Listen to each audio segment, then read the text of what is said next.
I'm not even gonna lie, this 11 game NBA slate is just absolute madness. There's a ton of pending injury news, but we're gonna break it all down for you here on this video. And guys, by the time I upload this video, everything's gonna be thrown out the window because that's how it works with DFS. With DFS, you pay attention to daily fantasy sports. It's not season long, it's daily. So all these pending injury news are gonna throw us through a loop today, but still, I cannot wait to break this down. The good thing is about this slate is that we have some solidified injury news, so we'll go with what we know now and then adjust later. By the way, we are still doing a $25 giveaway for anybody who shows up to our live stream on Fridays. All you have to do is like, subscribe, and comment your favorite GPP play for the slate. We are also less than 50 people away from the big 10K, guys. If you could please just show your support, hit that subscribe button. It's a huge milestone if we're able to accomplish it. But now let's go ahead and dive right into this NBA slate. First, before we jump into the slate, we're going to go over some winners in our Discord chat. All of our Discord members utilize all the tools that we have on DG Fantasy, our core plays, our favorite cash plays, GPP plays, combine them into a lineup and use contest selection to their advantage. If we take a look here, a $40 winner here by Tebow,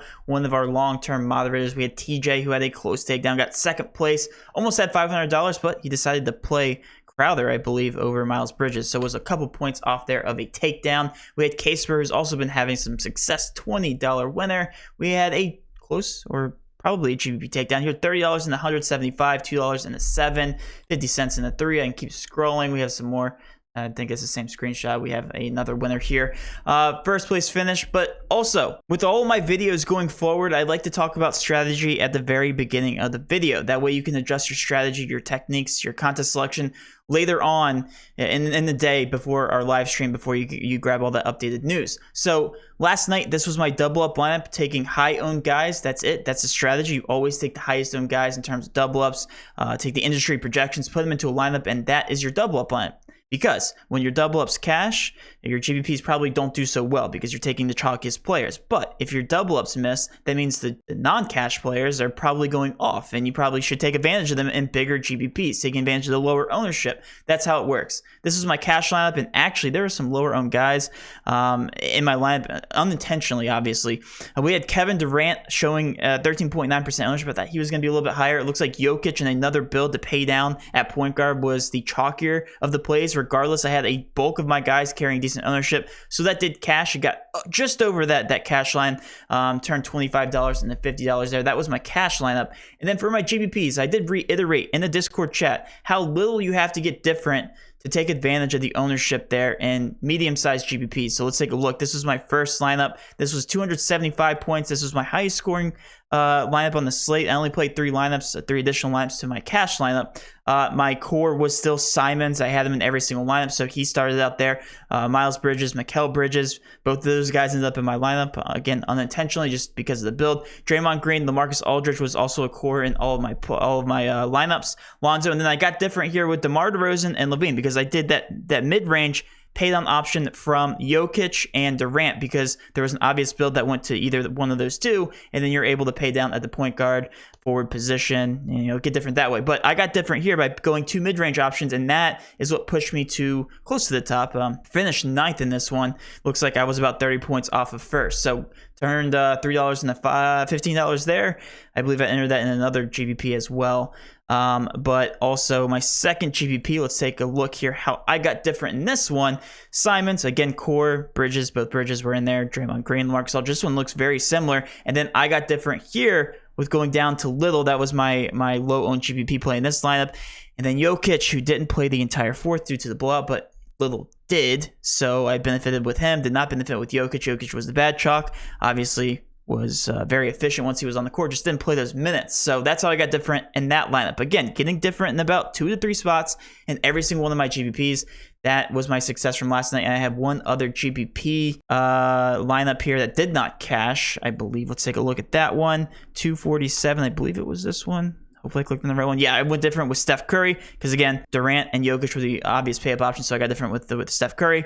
I got different with Powell, and looks like Lonzo Ball was in there as well. So I got different in about 3 spots in that GPP. That one didn't pan out because Steph Curry didn't go ballistic. Lonzo Ball obviously did horrible, and same thing with Powell. But again, getting different, taking advantage of the lower ownership. Those guys were my lower owned guys within that lineup. But let's now focus on this slate. So that we can take care of this. And this injury report is just, it's not looking good. It's ugly. Okay, so let's go through each and every game, going team by team, talking about the injury report, how that's going to impact the slate. Because honestly, this is the most important segment of the video.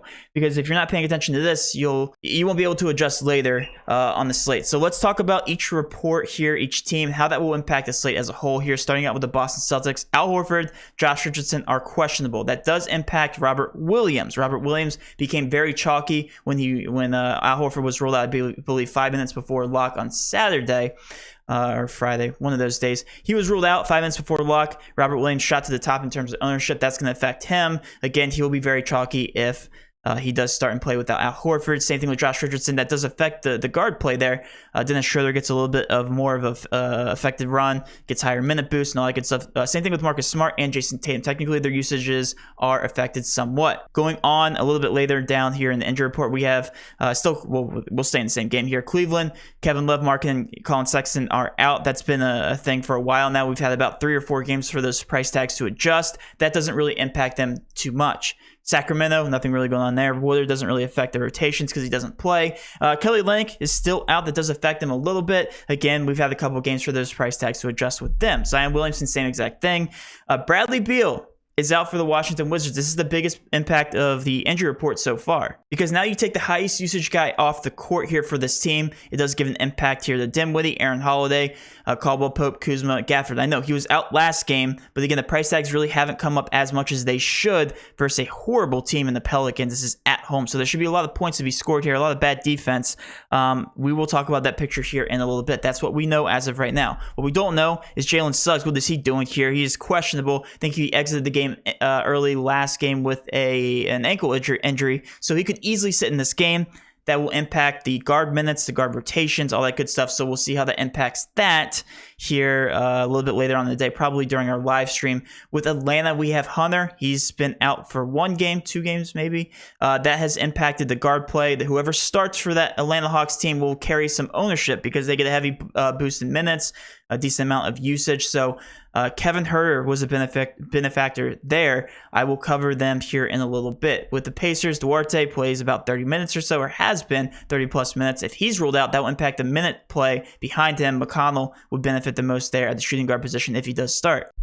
Nerlens Noel is also questionable. If he's ruled out, a slight bump to Mitchell Robinson in terms of the center play. His price tag's kind of about where it should be. He has not been very productive here to start the season. And then taking a look at Denver here, we have Rivers, Kankar, I don't know how you pronounce his name, Will Barton, also probable. So that really does pull me off of the Denver Nuggets. We were all over Jokic without Barton yesterday. That obviously panned out tremendously because they crushed the team. He didn't play the entire fourth, but not too much interest there in the Denver Nuggets as of right now. Kleber's still out. That doesn't really impact them. Saric, Ayton's questionable now. If he does play, then all these price tags, or at least for the backup centers, are priced up. I'm going to pull off of the centers altogether, with maybe the exception of Ayton if he does get full run. And then we got another huge piece of questionable injury news. Jimmy Butler, if he does sit, biggest usage guy on the Heat. If he's ruled out, huge bump to guys like Duncan Robinson, Kyle Lowry, Bam Adebayo. Who am I missing? Tyler Hero. That's who I was missing. Tyler Hero should get a huge bump. He should start and play. Full starter minutes there. So Jimmy Butler, huge piece of pending injury news. Then looking at Toronto, we have questionable news here with Achua, Boucher, Van Vliet. If any one of those guys are ruled out, if all 3 of those guys are ruled out, we're all aboard the Toronto train here. This is a late swap possibility because this game does tip off at 10. So another thing to pay attention to. We will cover that on the live stream. Damian Lillard should play in this game. He really tried last game, which was last night, to play. Obviously, McCollum would be very chalky. Hopefully, he shoots well in this game. He did not shoot well last game because obviously he did not hit value there. If you guys were looking at my lineups, CJ McCollum, if he does play, then yes, very, very chalky there and should give a boost to a lot of these other players. Then last but not least, we have Vucevic. This is the solidified injury news that does impact the slate as of right now. Chicago, again, we have to take a look at them here in a little bit. With the Lakers, THT is now officially playing, and he should start tonight. At least that's the expected lineup. If he does play, we don't expect him to play full starter minutes, but somewhat limited, between about 20-28 minutes. So we will cover him here in a little bit. All right. So now that we know all that news, we know all the pending news, let's now focus on what we know right now. Let's start out with that Wizards chalk. The Wizards chalk, we were without Bradley Beal. Who's going to be chalky as of right now? If the slate were to lock and all the pending injury news, if all those guys ended up playing, this is what it would look like. Aaron Holiday would be very chalky, 25.1% ownership. He is the chalk value option if he does start. Been averaging about 0.83 fantasy points per minute. He does get a slight boost here in terms of minutes, in terms of usage. And Spencer Dinwiddie is the guy I want to talk about, averaging over 1.3 fantasy points per minute here without Beal to start the season. That's about what we expected when he played in Brooklyn. 7.2K price tag is still not adjusted enough. He is a monster. He is the primary scorer here for this Wizards offense without Bradley Beal on the court. Right now we have an industry projection of 41 that easily hits value. Again, 34 minutes is a bit on the conservative side. He can easily play the entire game if this does remain competitive. So I do like Spencer Dinwiddie if he does stay out of foul trouble, if he plays full minutes, easily should hit value there at the 7.2K price tag. Kyle Kuzma is another guy, 1A, 1B to Spencer Dinwiddie. However, with Kuzma, he hasn't been as productive here without Bradley Beal, only averaging 1.11 fantasy points per minute. He's kind of teetering on that line of chalk / GPP. He's not carrying the highest amount of ownership, 14.2% projected in bigger GPPs. However, the last few games he's been playing a decent amount of minutes. So one thing with Kyle Kuzma is he's not a scorer anymore. He's a rebounder. He's been getting a ton of rebounds, been getting double-double stats. Really do like that for his upside. At 6.7K, though, I do prioritize Dinwiddie over Kuzma. I like them both for cash if you happen to land there. I just prefer not Kyle Kuzma. I prefer Spencer Dinwiddie at that price tag. And then going down the line here, we have Montrezl Harrell at 6.5K. Don't mind him. He's not carrying any ownership, though. More of a GPP option. Very safe. He's been averaging 1.41 fantasy points per minute to start the season. That is insane. He has a chip on his shoulder, obviously. 6.5K should get a decent run, and that usage here with Bradley Beal going off the court does affect Montrezl Harrell as well. And then I really don't have any other interest with these other guys. I really don't. You can take a stab here. It's KCP because he gets up a ton of shots, does play a decent amount of minutes. However, he literally just shoots and does not shoot well. Avdija is another option that's flying very under the radar here. We have him projected for 22 points at 3.4K. That's actually pretty good in terms of value, only showing 0.3% ownership, so he's not going to be owned. The one thing with Avdija is he's not going to start. So we do expect Aaron Holiday to start if they switch up their lineup, and if they happen to put Avdija, the small forward, shooting guard, whatever, they happen to put Raul Neto there, whoever's going to start at that shooting guard position is going to draw the chalk, especially since it's starting at 7 o'clock. But yeah, enough about the Wizards here. Let's actually focus on the Hawks. So the Hawks are without DeAndre Hunter. Hunter is a decent player, obviously plays a lot of minutes, has a decent amount of usage. How does that affect the picture here? Kevin Huerter, as long as he starts, will be very chalky here, projected 26 minutes. Since he has started, which I don't get the minute projection there, has played 39, 30, and 33 minutes, has gotten plenty of shots. Not the highest usage player. We know he's just a shooter from Maryland. 20.1% ownership. I think he's just the last piece in cash. I don't think I prioritize him over the Wizards value just because, again, Aaron Holiday's known more of a, I guess you could say, distributor than just a shooter, so he does a little bit more there with his hands. Kevin Huerter, just a shooter. As long as he gets shots, he'll be fine. The rest of this team don't really have too much interest in. I just wanted to talk about Kevin Huerter here in the spot. Doesn't really make sense for you to fade him as long as he plays starter minutes. I do like Cam Reddish, though, for GPPs. Right now projected 26 minutes, so the exact same, I guess, technically, as Kevin Huerter. If Cam Reddish does start, he's going to be the chalky guy. He technically does average more in terms of a fantasy point per minute. Averages 0.85 fantasy points per minute compared to Kevin Huerter's 0.71 because Cam Reddish does do a little bit more. He's a higher usage player at 3.5K, and he technically is cheaper, so he will be chalky if he does start instead of Kevin Huerter. And now let's talk about a more obvious play here on the slate. We're just going to talk about THT. He's the only guy I have any interest here from the Lakers. He's going to start and play. That's all we need to say here. Averaging 0.98 fantasy points per minute dating back to last season. That's with LeBron, AD, the rest of the gang. We don't know how he's going to play with Russell Westbrook, but we can only expect he's going to play a similar type of role here. 37.3% ownership. He is a bottom of the barrel price tag at 3K. Should have a very good game, at least an efficient enough game here to hit his price point. Right now we have him projected for 23.52 points. I think he easily covers his price tag and is the chalkiest guy in the slate. Now let's move over to the Chicago Bulls, because we do know that Vucevic is out for a little bit, at least a couple weeks, because of those COVID protocols, and that honestly affects this entire Bulls roster. But Caruso, the one thing about Caruso, we were all over him last night because of his price tag. It just doesn't move. He went from a 4.3K price tag when Vucevic was rolled out to a 4.2 to a 4 and still a 4. So it doesn't really make sense there. 27.1% ownership, plays full starter minutes, distributes the ball, does everything you're supposed to do in the starting lineup. Nothing more needs to be said. He's projected 29 minutes right now, 27.1% ownership, a decent matchup there versus the Lakers. They need to keep competitive, and it looks like they haven't established that line yet there in that Lakers matchup. And yes, we have to talk about these other two studs. These guys are carrying about 15% ownership, and I do think the ownership is going to be split here between these two players because you're only going to be able to land on one here in terms of cash or GBPs, really. The price tags make it kind of hard, very awkward to get both of these guys in there, hence the reason why I played both of them last night. See what I did there? In a smaller GBP. Levine, 8.1K, 15.2% at 34 projected minutes. I technically do like him because he's cheaper than DeMar DeRozan. However, both these guys are very good, and technically DeMar DeRozan's averaging more fantasy points per minute here to start the season. But these guys both get a usage bump here without Vucevic, obviously, because they're star players. Vucevic is a star player. You take a star player off the court, and those two benefit more. So yes, both of them are cash viable. However, I do think you're only going to be able to land on one of those two. Now let's talk about these Detroit Pistons. I have a little bit of a rant here. I'm sorry for you Detroit Pistons fans out there if there are any. I know there's a couple of them there in our Discord chat. Now, I will say this before I talk about Cade Cunningham. This game script does favor them. This is a 213.5 over-under, which is probably the highest we've seen all season long. And they are projected to score 105 points if you round up. That's got to be like a record for the season for them. They are just miserable. They are a very bad Pistons roster. Cade Cunningham's like the abusive girlfriend you keep going back to because you just know you can't do better. Well, in DFS you can, guys. Cade Cunningham is averaging 0.83 fantasy points per minute to start the season. He has been shooting just not well. 4 for 10, 4 for 8, 8 for 18, 6 for 17, 4 for 17, 2 for 14, 1 for 8 over the past 7.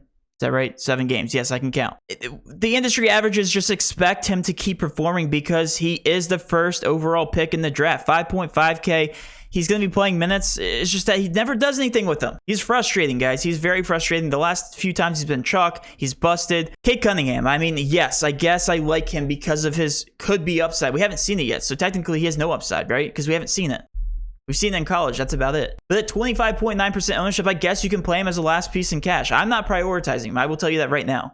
I get it. The matchup is probably the most appealing it's been all season against Sacramento. But at 28 fantasy points, I'm not thrilled about that price tag at 5.5K.